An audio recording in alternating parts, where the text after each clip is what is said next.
நீங்கள் பார்த்துக் கொண்டிருப்பது AJK டிவியின் புதுவை மாலை. வணக்கம். புதுவை வேலைவாய்ப்பு அலுவலகத்தின் இணையதள சேவையை முதல்வர் ரங்கசாமி துவக்கி வைத்தார். புதுவை வேலைவாய்ப்பு அலுவலகத்தில் வேலைவாய்ப்பிற்காக பதிந்தவர்கள் தொழிலாளர் துறையின் இணையதளம் மூலம் தங்கள் பதிவினை புதுப்பித்துக் கொள்ளும் சேவை அறிமுகப்படுத்தப்படுகிறது. அதற்கான துவக்க விழா தொழிலாளர் துறை அமைச்சர் ராஜவேலு மற்றும் சட்டமன்ற உறுப்பினர் தமிழ்ச்செல்வன் முன்னிலையில் நடைபெற்றது. விழாவில் சிறப்பு விருந்தினராக முதல்வர் ரங்கசாமி கலந்து கொண்டு நவீனப்படுத்தப்பட்ட பதிவு, புதுப்பித்தல், பணியிடங்களுக்கான தகுதியுள்ள பதிவு செய்த நபர்களின் பட்டியல் தயாரித்தல் போன்ற சேவைகளை கொண்ட இணையதள சேவையை துவக்கி வைத்தார். இந்த சேவையின் இரண்டாவது முயற்சியாக புதியதாக பதியும் நேரலை அறிமுகப்படுத்தப்படும். மேலும் வரும் காலங்களில் குறுஞ்செய்தி மூலம் பதிவு செய்தவர்களுக்கு வேலைவாய்ப்பு தொடர்பான தகவல்கள் அனுப்பப்படும். விழாவில் துறை செயலர் மீனா, இயக்குநர் ஸ்ரீனிவாஸ், துணை ஆணையர் தம்மு கணபதி, தேசிய தகவல் மைய புதுவை இயக்குநர் ராஜசேகரன், தொழில்நுட்ப இயக்குநர் சாமிநாதன், தொழில்நுட்ப அதிகாரி ஆனந்த், வேலைவாய்ப்பு அதிகாரி அனிதா மற்றும் அதிகாரிகள், ஊழியர்கள் என ஏராளமானோர் கலந்து கொண்டனர். புதுவை சட்டசபை கூட்டம் ஆளுநர் இக்பால் சிங் உரையுடன் வரும் 18ஆம் தேதி துவங்குகிறது என்று சட்டசபை செயலர் அன்பழகன் அறிவித்துள்ளார். புதுவை சட்டசபையில் ஆண்டுதோறும் மார்ச் மாதம் பட்ஜெட் தாக்கல் செய்யப்படுவது வழக்கம். ஆனால் இந்த ஆண்டு இதுவரை மத்திய திட்டக்குழு கூட்டம் நடைபெறாத நிலையில் புதுவை மாநிலத்திற்கு வரும் நிதியாண்டிற்கான திட்ட ஒதுக்கீடும் இன்னும் முடிவு செய்யப்படவில்லை என்பதால் இந்த ஆண்டுக்கான முழுமையான பட்ஜெட் தற்போது தாக்கல் செய்யாமல் அதற்கு பதிலாக அரசின் 4 மாத செலவினங்களுக்கு புதுவை சட்டசபையில் அனுமதி பெறப்படுகிறது. இதற்கான அதிகாரப்பூர்வமான அறிவிப்பை சட்டசபை செயலர் அன்பழகன் வெளியிட்டார். மேலும் இதுகுறித்து அவர் கூறுகையில், சட்டசபை கூட்டம் வரும் 18ஆம் தேதி மதியம் 12:30 மணியளவில் மைய மண்டபத்தில் கூடுகிறது என்றும் ஆண்டின் முதல் கூட்டம் என்பதால் அன்றைய தினம் ஆளுநர் இக்பால் சிங் உரையாற்றுகிறார். தொடர்ந்து 19, 20ஆம் தேதிகளில் ஆளுநர் உரைக்கு நன்றி தெரிவிக்கும் தீர்மானத்தின் மீது விவாதம் நடைபெறுகிறது என்றார். தொடர்ந்து 21ஆம் தேதி அரசின் 4 மாத செலவினங்களுக்கு இடைக்கால பட்ஜெட்டிற்கு சட்டசபையில் அனுமதி பெறப்படுகிறது என்றும் அத்துடன் சட்டசபை கூட்டம் நிறைவடைகிறது என்றும் தெரிவித்தார். மேலும் வரும் ஜூன் மாதம் புதுவை சட்டசபையின் பொன்விழா நடைபெறுகிறது என்றும் அப்போது நடைபெறும் சட்டமன்ற கூட்டத்தொடரில் முழுமையான பட்ஜெட் தாக்கல் செய்யப்படுகிறது என்றும் கூறினார். ஈழத் தமிழர்களின் விடியலுக்காக டெசோ அமைப்பு சார்பில் நாளை நடைபெறும் முழு அடைப்பு போராட்டம் வெற்றி பெற அனைத்து தரப்பினரும் பங்கேற்று ஆதரவு தர வேண்டும் என்று மாநில அமைப்பாளர் MAS சுப்பிரமணியன் வேண்டுகோள் விடுத்துள்ளார். இதுகுறித்து திராவிட முன்னேற்றக் கழக மாநில அமைப்பாளர் MAS சுப்பிரமணியன் விடுத்துள்ள செய்திக்குறிப்பில், தமிழின படுகொலையையும் தமிழக புதுவை மீனவர்களை தாக்கி வாழ்வாதாரத்தை அழித்து வரும் சிங்கள பேரினவாத அரசின் பயங்கரவாதத்தையும் தடுக்க வேண்டும் என்ற நோக்கில் தலைவர் கலைஞர் தமிழகம் மற்றும் புதுவையில் நாளை முழு அடைப்பு போராட்டத்திற்கு அழைப்பு விடுத்துள்ளதாக தெரிவித்துள்ளார். மேலும் போர்ப்படை வரிசையில் தளபதிகளில் ஒன்றாக இருந்து செயல்பட வேண்டியவர்கள் எல்லாம் எதிரி படைக்கு ஆலோசனை சொல்லும் தளபதியாக இந்திய வெளியுறவுத்துறை அமைச்சர் நடப்பதற்கு கண்டனம் தெரிவித்தும் நடைபெறும் போராட்டத்திற்கு அனைத்து அரசியல் தரப்பினரும் ஆதரவு அளிக்க வேண்டும்.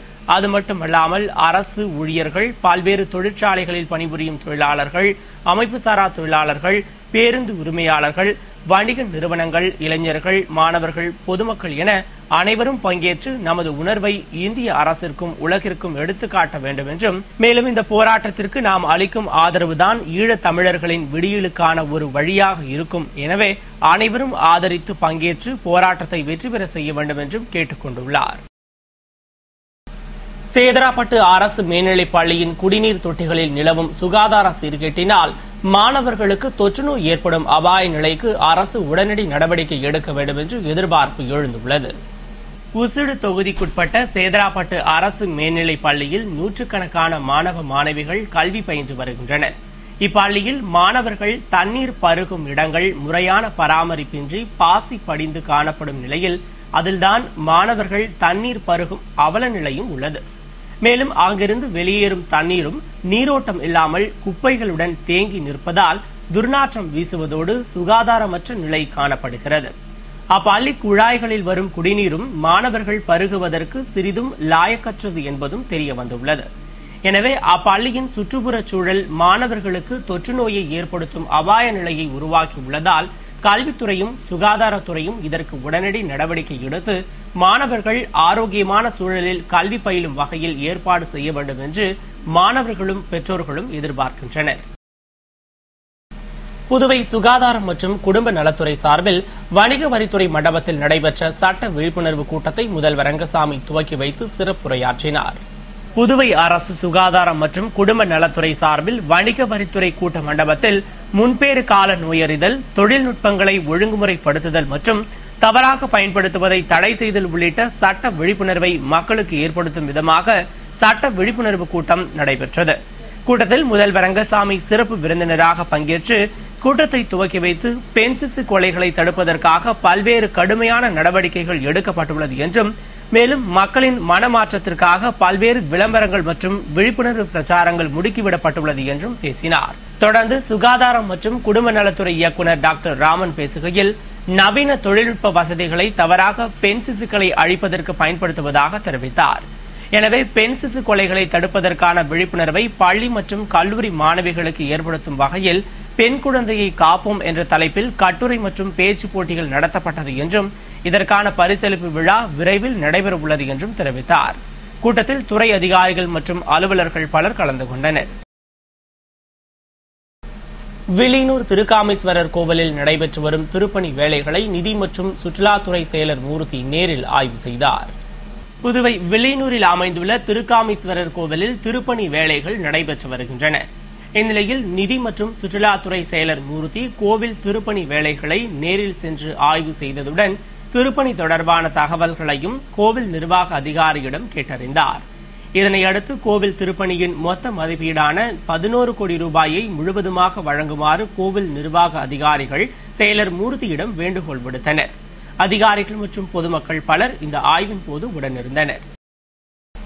முழு அடைப்பு குறித்த வேன் பிரச்சாரத்தை புதுவை பேருந்து நிலையத்தில் திராவிட முன்னேற்றக் கழக மாநில அமைப்பாளர் MA சுப்பிரமணியன் துவக்கி வைத்தார். புதுவையில் டெசோ அமைப்பு சார்பில் ராஜபக்சேவுக்கு எதிரான தீர்மானத்தை இந்தியா ஆதரிக்க வலியுறுத்தி முழு அடைப்பு போராட்டம் நடைபெறவுள்ளது. இதனை முன்னிட்டு போராட்டத்தை பற்றிய விழிப்புணர்வை மக்களிடையே ஏற்படுத்தி முழு அடைப்பு போராட்டத்திற்கு ஆதரவு திரட்டும் வகையில் திராவிட முன்னேற்றக் கழகம் சார்பில் வேன் பிரச்சாரம் நடைபெற்றது. வேன் பிரச்சாரத்தை புதிய பேருந்து நிலையம் அருகே மாநில அமைப்பாளர் MA சுப்பிரமணியன் கொடியசைத்து துவக்கி வைத்தார். நிகழ்ச்சியில் துணை அமைப்பாளர் SP சிவகுமார், பொருளாளர் அனிபால் கென்னடி, விடுதலை சிறுத்தைகள் கட்சியின் மாநில அமைப்பாளர் பாவானன், திராவிடர் கழக தலைவர் சிவ வீரமணி, திமுக துணை அவைத் தலைவர் சீதா வேதநாயகம், தலைமை செயற்குழு உறுப்பினர் சோமசுந்தரம், தலைமை பொதுக்குழு உறுப்பினர் அருள் செல்வி, தொகுதி செயலாளர் ஏம்பலம் செல்வம், சுபகுரல், வேலன், வழக்கறிஞரணி முத்துவேல் மற்றும் பல்வேறு அணி நிர்வாகிகள் பங்கேற்று புதுவையின் பல்வேறு இடங்களுக்கு சென்று போராட்டம் குறித்த விழிப்புணர்வை ஏற்படுத்தி ஆதரவு திரட்டினர். சண்டிகர் மற்றும் ஜெய்ப்பூரில் வழக்கறிஞர்கள் தாக்கப்பட்டதை கண்டித்து புதுவை வழக்கறிஞர்கள் நீதிமன்றத்தை புறக்கணித்து போராட்டத்தில் ஈடுபட்டனர். ராஜஸ்தான் மாநிலம் ஜெய்ப்பூரிலும் பஞ்சாப் மாநிலம் சண்டிகரிலும் போராட்டத்தில் ஈடுபட்ட வழக்கறிஞர்கள் மீது போலீசார் தடியடி நடத்திய சம்பவத்தை கண்டித்து புதுவை வழக்கறிஞர்கள் தமிழகம் மற்றும் புதுவை வழக்கறிஞர்கள் சங்க கூட்டமைப்பு அழைப்பை ஏற்று நீதிமன்ற பணிகளை ஒட்டுமொத்தமாக புறக்கணித்து சங்க தலைவர் குமரன் தலைமையில் போராட்டத்தில் ஈடுபட்டனர். இதனால் வழக்கு விசாரணை பாதிக்கப்பட்டதுடன் வாரத்தின் முதல் நாள் என்பதால் நீதிமன்றத்திற்கு வந்த பொதுமக்கள் வழக்குகள் நடைபெறாததால் ஏமாற்றத்துடன் திரும்பிச் சென்றனர். புதுவை நோனாங்குப்பம் அங்காள பரமேஸ்வரி அம்மன் ஆலய மயான கொள்ளை கொடியேற்ற விழாவில் முன்னாள் சட்டமன்ற உறுப்பினர் அனந்தராமன் பங்கேற்று வழிபாடு செய்தார். புதுவை நோனாங்குப்பத்தில் எழுந்தருளியுள்ள ஸ்ரீ அங்காள பரமேஸ்வரி அம்மன் ஆலயத்தில் 46வது ஆண்டு மயான கொள்ளை உற்சவம் கொடியேற்றத்துடன் துவங்கியது. இதனை முன்னிட்டு அம்மனுக்கு விசேஷ அபிஷேக ஆராதனையுடன் கொடிமரத்திற்கு சிறப்பு பூஜைகள் நடைபெற்றது. பின்னர் மேலதாள இன்னிசை முழங்க கொடியேற்றப்பட்டது. விழாவில் முன்னாள் சட்டமன்ற உறுப்பினர் அனந்தராமன் பங்கேற்று சாமி தரிசனம் செய்தார். மேலும் ஏராளமான பக்தர்கள் கலந்து கொண்டு வழிபாடு செய்து அம்மனின் அருட்கடாட்சத்தை பெற்றனர். விழாவிற்கான ஏற்பாடுகளை அறங்காவல் குழுவினர், விழா குழுவினர் மற்றும் ஊர் பொதுமக்கள் செய்திருந்தனர். இலங்கை பிரச்சினைக்கு தீர்வு கோரி சட்டக்கல்லூரி மாணவர்கள் தொடர் உண்ணாவிரத போராட்டத்தில் ஈடுபட்டனர். புதுவை அம்பேத்கர் அரசு சட்டக்கல்லூரி மாணவர்கள் இலங்கைக்கு எதிரான அமெரிக்காவின் தீர்மானத்தை இந்தியா ஆதரித்து வாக்களிக்க வேண்டும், தனித்தமிழ் ஈழத்தை வலியுறுத்தியும் ரயில் மறியல், விமான நிலையம் முற்றுகை உள்ளிட்ட பல கட்ட போராட்டங்களை நடத்தி வந்த நிலையில் கடற்கரை சாலையில் உள்ள டாக்டர் அம்பேத்கர் மணிமண்டபம் நுழைவு வாயிலில் தொடர் உண்ணாவிரதம் மேற்கொண்டனர். வகுப்புகளை புறக்கணித்து மாணவர்கள் கூட்டமைப்பு தலைவர் சாமிநாதன், மாணவர் சரவணன் தலைமையில் போராட்டத்தில் ஈடுபட்ட மாணவர்கள் தமிழீழம் ஒன்றே தீர்வு என்ற பதாகையை ஏந்தி கோஷமிட்டதுடன் சென்னையில் போராட்டம் நடத்திய மாணவர்களை கைது செய்ததற்கு கண்டனம் தெரிவித்தும் கோஷமிட்டு ஆர்ப்பாட்டம் செய்தனர். இதனிடையே சட்டக்கல்லூரி மாணவர்களில் மற்றொரு தரப்பினர் புதிய பேருந்து நிலையம் திருவள்ளுவர் சிலை முன்பு உண்ணாவிரதம் மேற்கொண்டனர். அவர்களுடன் போலீசார் பேச்சுவார்த்தை நடத்தியும் இலங்கை பிரச்சினைக்கு நிரந்தர தீர்வு கிடைக்கும் வரை போராட்டம் தொடரும் என்றும் கூறினர். புதுவையில் நடைபெற்ற முஸ்லிம் ஒற்றுமை மற்றும் கல்வி விழிப்புணர்வு மாநாட்டில் வட்டியில்லா இஸ்லாமிய வங்கியை விரைவாக ஏற்படுத்த வேண்டும் என்று தீர்மானிக்கப்பட்டது. புதுவை கம்பன் கலையரங்கில் அனைத்து இஸ்லாமிய ஐக்கிய கூட்டமைப்பு சார்பில் முஸ்லிம் ஒற்றுமை மற்றும் கல்வி விழிப்புணர்வு மாநாடு தலைவர் முகமது சலீம் தலைமையில் நடைபெற்றது. துணை செயலாளர் சஹானி உசேன் வரவேற்று பேசிய நிகழ்ச்சியில் செயலாளர் பஷீர் அகமது நோக்க உரையினையும், வக்பு வாரிய செயலாளர் சாய்புத்தீன் வாழ்த்துரையினையும், சென்னை சமூக நீதி அறக்கட்டளை சலீம், ஐஎப்டி துணைத் தலைவர் ஹபீப் முகமது ஆகியோர் சிறப்புரையினையும் வழங்கினர். நிறைவில் துணை செயலாளர் அப்துல் காதர் நன்றி கூறிய மாநாட்டில் இஸ்லாமிய சமுதாயம் முன்னேற கல்வியிலும் வேலை வாய்ப்பிலும் வழங்கப்படும் 2% இடஒதுக்கீட்டை 6% உயர்த்தி வழங்கிட வேண்டும். வக்பு வாரியம் சார்பில் இஸ்லாமிய மாணவர்களுக்கு அளிக்கப்படும் கல்வி உதவித்தொகையை உயர்த்தி மாணவர்களின் கல்வி முன்னேற்றத்திற்கு வழிவகுக்க வேண்டும். பாலியல் வன்கொடுமையை நிரந்தரமாக தடுக்கும் வகையில் சட்டம் இயற்ற வேண்டும்.